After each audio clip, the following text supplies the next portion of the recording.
Voice change আজকে আমরা যেটা করছি সেটা হচ্ছে future indefinite passive. Future indefinite passive. Future ইনডিফিনিটের জন্য কি থাকবে? Shall will be. Shall will be. প্যাসিভের জন্য কি থাকবে? V3। আমরা এর আগেই বলেছিলাম প্যাসিভের মেন ক্যারেক্টার কি না V3। V3 তাহলে এটা shall be will be V3 অর্থাৎ বিভক্তির আগে এখানে কি থাকবে? একটা করে ভার্ব থাকছে বিভক্তির আগে। বা আমরা সোজা কথায় বলতে পারি যে প্যাসিভে সবসময় দুটো করে ক্রিয়া থাকবে। কিরকম? করা, বলা, নেয়া হবে। তাহলে কি বলবো? করা হবে, বলা হবে, নেয়া হবে, দেয়া হবে, লেখা হবে, শোনা হবে, আলোচনা করা হবে। যখন এইরকম সেন্টেন্স প্যাটার্ন থাকবে তখন আমাদেরকে কি করতে হবে? Future indefinite passive. ঠিক আছে, এবার এর নেগেটিভ কি হবে? আমরা শুধু অনলি একটা নট অ্যাড করে দেবো, নট। তাহলে এটা নেগেটিভ হয়ে যাবে। Shall will not be plus V3 এর মানে হচ্ছে করা, বলা, নেয়া হবে না। তাহলে করা হবে না, বলা হবে না, নেয়া হবে না, দেয়া হবে না, খাওয়া হবে না, আলোচনা করা হবে না, ইত্যাদি ইত্যাদি। তাহলে এটা কি হয়ে যাবে না ফিউচার ইনডিফিনিট প্যাসিভ নেগেটিভ হয়ে যাবে। এটা নেগেটিভ হয়ে যাবে। এখন প্রশ্ন হচ্ছে এইটাই যে shall be will be V3 এবং shall will not be V3 এর সাথে সাবজেক্ট হিসাবে কারা কারা থাকবে। এখানে প্রথমে থাকবে প্যাসিভে আমরা নাউনকে প্রায়োরিটি দেবো, দ্যাট ইজ নাউন। আমরা নাউনকে প্রায়োরিটি দেবো, দ্যাট ইজ নাউন। নাউনকে প্রায়োরিটি দেবো। নেক্সট হচ্ছে নাউনের পরিবর্তে কাকে প্রায়োরিটি দেবো না ইটকে প্রায়োরিটি দেবো। ইটের পর কাকে প্রায়োরিটি দেবো? সিক্স। সিক্স মানে হচ্ছে I you he she they. আর নেম মানে হচ্ছে যে কোনো নেম। তাহলে এখানে আমরা কি বলবো? Noun it six name. Noun it six name. এর একটা ফরমেশন বানানো হয়েছে। একটা সাবজেক্ট থাকবে, শ্যাল উইল বি থাকবে plus V3 plus O plus R. This is a direct passive. অর্থাৎ এই ডাইরেক্ট প্যাসিভ আমরা কেন করব না? আমাদের রিপোর্ট করতে গেলে লাগবে, আমাদের প্রসেসিং করতে গেলে লাগবে, আমাদের নোটিশ লিখতে গেলে লাগবে, আর যে কোনো লেখা লিখতে গেলে আমাদের এই সমস্ত ডাইরেক্ট প্যাসিভ লাগবে। তখন আমরা কি করব ভেবে পাই না। সেই জন্য আমাদের এই পদ্ধতিটা যদি তুমি ফলো করো তাহলে দেখবে তুমি খুব ইজিলি এটা তুমি অ্যাক্সেস করতে পারছো, তুমি লিখতে পারছো, তুমি বলতে পারছো, তুমি শুনতে পাচ্ছ, তুমি পড়তে পারছো। Everything will be very easy to you, I think. Next এর নেগেটিভ কি হবে? একটা shall will not subject, shall will not be V3 plus O plus R. This is negative sentence. তাহলে প্রথমে আমরা সাবজেক্টকে প্রায়োরিটি দেবো, নাউনকে আমরা প্রথমে প্রায়োরিটি দেবো। নাউন, নাউনকে আমরা প্রথমে প্রায়োরিটি দেবো। Noun, noun. তাহলে নাউনকে যদি প্রায়োরিটি দিই তাহলে কি বলবো? একটা সেন্টেন্স বলেছি, ইন্টেলিজেন্ট স্টুডেন্ট মানে মেধাবী ছাত্র। Intelligent students will be awarded. তাহলে মেধাবী ছাত্রদের পুরস্কৃত করা হবে। কাদের পুরস্কৃত করা হবে? মেধাবী ছাত্র। তাহলে মেধাবী ছাত্র হচ্ছে তোমার এখানে সাবজেক্ট, এটা হচ্ছে সাবজেক্ট। করা হবে, বলা হবে, পুরস্কৃত করা হবে, কি হবে? Will be, will B. Award মানে পুরস্কৃত করা, তার ভিত্তি কি?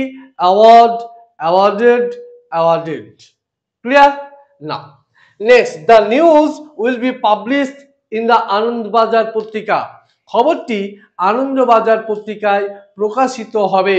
তাহলে কি প্রকাশিত হবে? খবরটি। খবরটি ইংলিশ কি? The news. The news will be published in the Anandabazar পত্রিকা। খবরটি আনন্দবাজার পত্রিকায় প্রকাশিত হবে। Next one, the poor will be given clothes. গরিবদের বস্ত্র দেয়া হবে। গরিবদের বস্ত্র দেয়া হবে। কি দেয়া হবে? বস্ত্র। কাদেরকে দেয়া হবে? গরিবদের। তা গরিব হচ্ছে subject, the poor. The poor হচ্ছে এখানে subject. The poor will be given clothes. Clear? Next, the school magazine will be published tomorrow. আগামীকাল স্কুল ম্যাগাজিন প্রকাশিত হবে। আগামীকাল স্কুল ম্যাগাজিন প্রকাশিত হবে। কি প্রকাশিত হবে? School magazine. স্কুল ম্যাগাজিন, তাহলে স্কুল ম্যাগাজিন এখানে সাবজেক্ট, আর এখানে কি আসবে? Will be plus V3 plus O plus R, that is tomorrow. Next, এবার দেখো, এবার আমরা বলছি প্রায়োরিটি দেবো কাকে? ইট কে। ইট, তাহলে আমরা কি বলবো? ইহা বলা হবে, it will be shed or it will be told. ইহা নেওয়া হবে, ইট উইল বি টেকেন। ইহা দেয়া হবে, ইট উইল বি গিভেন। ইহা খাওয়া হবে, it will be eaten. Clear? Okay, next priority কাকে দেবো? নেক্সট প্রায়োরিটি দেবো আমরা 6 কে। 6 কি? I, you, he, she, they. এখানে একটা সেন্টেন্স বলা হচ্ছে, দেখো, I shall be written the letter. আমার চিঠিটি লেখা হবে। কার? আমার। আমার এখানে কি? I subject. I shall be written the letter, this is passive sentence. তাহলে এটাকে রিভার্স করে দাও, তাহলে কি হবে? The letter will be written by me, this also passive sentence. Next আমরা প্রায়োরিটি দিচ্ছি কাকে? নেমকে। নেম কি? পূজা will be done the work. পূজার কাজটি করা হবে, মানে কাজটি করবে কে? পূজা করবে, তার পূজার করা হবে। তাহলে কর্মের প্রাধান্য, তাহলে এটা কি আছে? না প্যাসিভ আছে। এটাকে রিভার্স করে দাও, দ্য ওয়ার্ক, পূজা এখানে করে দাও, তাহলে অবজেক্ট নমিনেটিভ সাবজেক্ট নমিনেটিভ হবে, আর সাবজেক্ট নমিনেটিভ অবজেক্ট নমিনেটিভ হয়ে যাবে। তাহলে এখানে কি বলবো? The work will be done by Puja, this also passive sentence. I think তুমি খুব ভালো বুঝতে পেরেছো।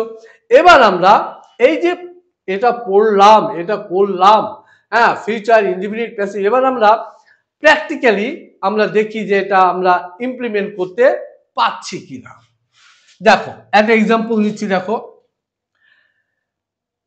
You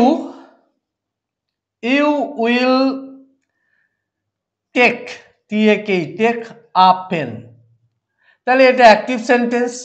you will take a pen, এটা অ্যাক্টিভ সেন্টেন্স। এখানে সাবজেক্ট কি আছে? ইউ, উইল আর টেক, এটা মিলে হচ্ছে future tense. Verb a pen, এটা হচ্ছে এখানে অবজেক্ট। তাহলে এখানে কোন tense? Future tense. Future tense যদি হয়, ফিউচার কি না future indefinite tense. Future indefinite টেন্সের প্যাসিভের ফরমেশন কি? Shall be, will be, V3। Future indefinite টেন্সের প্যাসিভের ফরমেশন কি? Shall be, will be, V3। তাহলে এখানে আমরা বলছি shall, will be plus V3, shall be, will be, V3।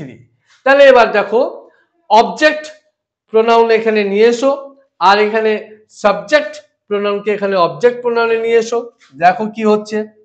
তাহলে অবজেক্ট প্রোনাউন এখানে কি আসবে?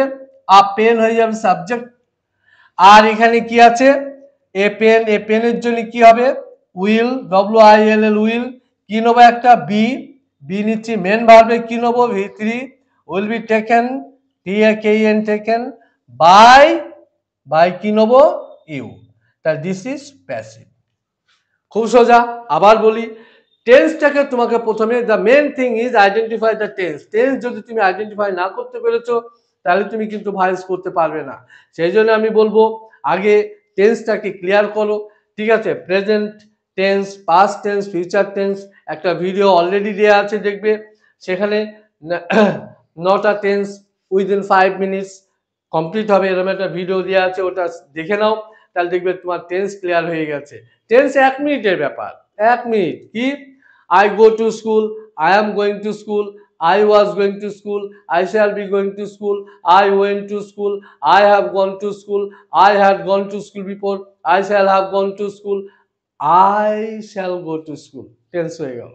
তাহলে এইভাবে তোমাকে টেন্সটা কমপ্লিট করতে পারলে তোমার কিন্তু ভয়েসে কোনো সমস্যা বা প্রবলেম হবে না। আশা করি ভিডিওটি ভালো লেগেছে।